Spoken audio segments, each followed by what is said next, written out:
แขวงจำปาสักเฉลิมฉลองวันแพทย์ลาวครบรอบ60 ปี วันที่ 18 มิถุนายน 2025ซึ่งแม่นวันแพทย์ลาวก็คือวันสาธารณสุขลาวครบรอบ 60 ปี วันที่ 18 มิถุนายน ปี 1965 58 มิถุนายน 2025 นี้แขวงจำปาสักได้จัดพิธีเฉลิมฉลองวันแพทย์ลาวก็คือวันสาธารณสุขครบรอบ 60 ปี โดยการเป็นประธานของฐานบัวทองสุวรรณสารคณะประจำภาคแขวงหัวหน้าแผนกศึกษาธิการและกีฬาแขวงฐานดร.เวียงศรีสุขภักดีกรรมการภาคแขวงหัวหน้าแผนกสาธารณสุขแขวงฐานสุขวิสัยศรีสมหวังว่าการเจ้านครปักเซมีคณะแผนกสาธารณสุขแขวง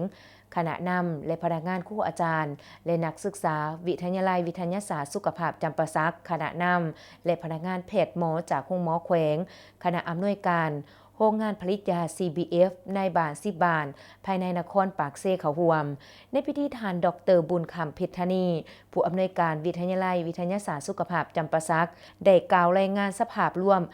โครงการกวดคัดกรองพยาธิและกวดเยี่ยมคนเจ็บติดเตียงใน10 บ้านเขตนครปักเซฐานดร.เวียงศรีสุภักดีหัวหน้าแผนกสาธารณสุขแขวงได้ผ่านประวัติความเป็นมาของวันแพทย์ลาวซึ่งวันแพทย์ลาวสาธารณสุขลาวเป็นวันหนึ่งที่มีความหมายความสำคัญอันล้ำค่าของแพทย์หมอแขนงสาธารณสุขเป็นวันสร้างกิจกรรมต่างๆเพื่อระลึกถึงผลงานและการยกย่อสรรเสริญคุณงามความดีของแพทย์หมอลาวแต่ละสมัยต่อสู่กูศาสตร์ก็คือสมัยปกปักรักษาและสร้างสาพัฒนาประเทศศาสตร์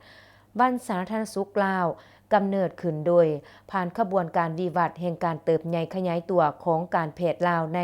แต่ละสมัยแต่ดึกดำบรรพ์และติดพันกับการต่อสู่ศาสตร์ในระยะการเฉลิมฉลองวันสาธารณสุขลาววันที่ 18 มิถุนายนยังเป็นการปลูกจิตสำนึกให้แก่พนักงานแพทย์หมอพยาบาลพนักงานสาธารณสุขลาวรุ่นสืบทอดหำเฮียนเอาแบบอย่างอันดีงามของแพทย์หมอและพนักงานสาธารณสุขคุณกรออกแห่งฝึกฝนหล่อล้อมสร้างตนเองให้เพียบพร้อมไปด้วยคุณสมบัติศีลธรรมปฏิบัติจรรยาบรรณต่อวิชาชีพและ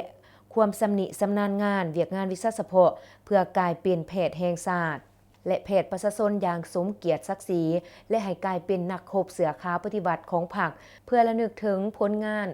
อันดีเด่นของอดีตการนำสาธารณสุขแพทย์หมอที่ได้สละเลือดเนื้อเหือแห้งเพื่อประชาชนจึงได้เต่าโฮมซุ่มนุ่มกันและสถานแห่งนี้เพื่อเป็นการเฉลิมฉลองวันสาธารณสุขลาววันที่ 18 มิถุนายน ครบรอบ 60 ปี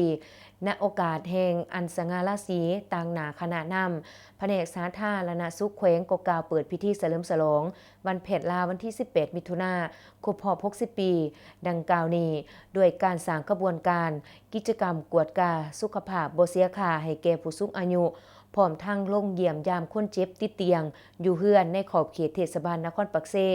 ในพิธีทานบัวทองสุวรรณสารคณะประจำภาคแขวงหัวหน้าแผนกศึกษาธิการและกีฬาแขวงยังได้เป็นเกียรติโอลมและร่วมกับคณะแผนกสาธารณสุขแขวงวิทยาลัยวิทยาศาสตร์สุขภาพขึ้นตัดเทพาเปิดขบวนการเฉลิมฉลองวันแพทย์ลาววันที่ 18 มิถุนายน ครบรอบ 60 ปีและกิจกรรมกวดสุขภาพบ่เสียค่าให้แก่ผู้สูงอายุประจำปี 2025 อย่างเป็นทางการ